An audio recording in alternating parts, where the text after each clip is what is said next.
1, 2, 3, 4.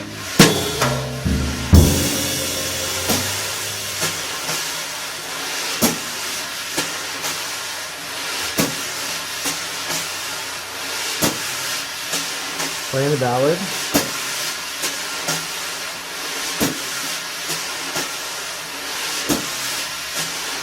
You might notice my grip. The right hand, the thumb's on top, and I hold the brush between the middle finger and the thumb so I can pull it across, and then the index finger here helps control the brush's movement and help me with these snaps. And I just pull the brush in. That's how I get that articulation.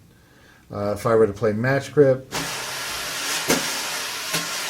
with the left hand, I'd probably play a little bit more like this with the top of my hand facing up, as opposed to. Although, to be honest, I really don't play brushes too often match grip. I guess you could do it either way.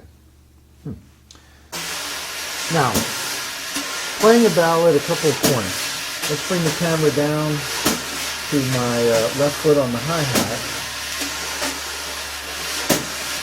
Notice that I'm playing with the foot resting flat on the pedal board.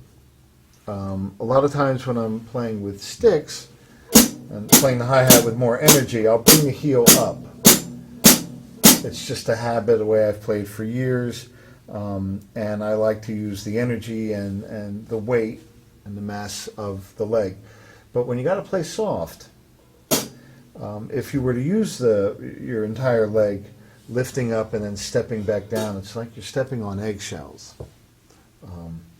And that's too tricky to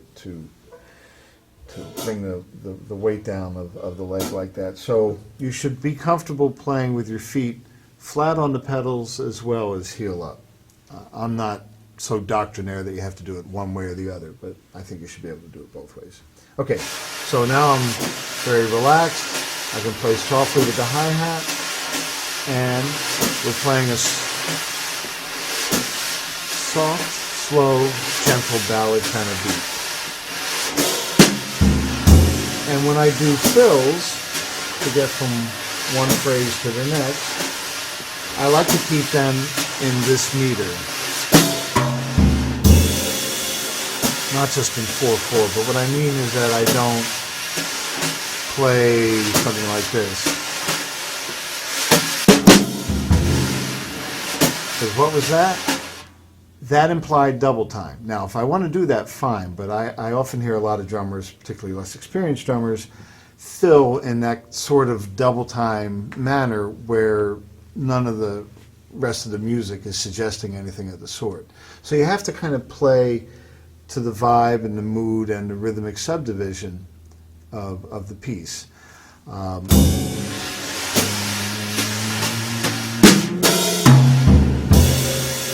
Now, a lot of times with jazz ballads, when you get to maybe the solos or even the bridge,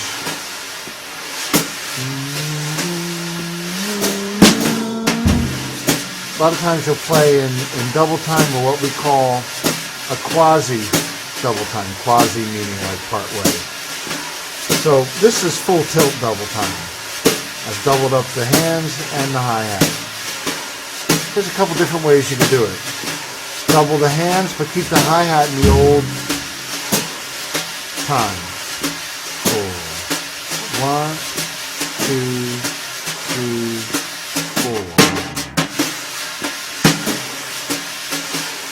My fill that time was in a double time, and you noticed, I hope, that after I was done playing the rhythmic articulation, the brushes went right back to doing the swirl.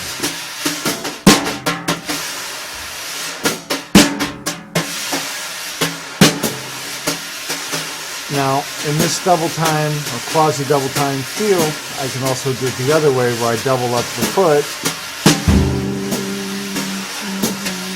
keep the hands in the original slow meter.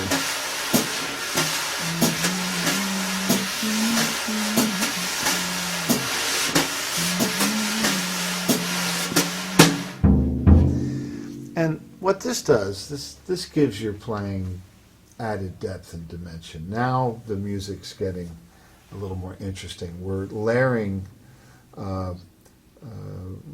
rhythmic kind of reference points. We have a slow meter, and we have this double time kind of undercurrent.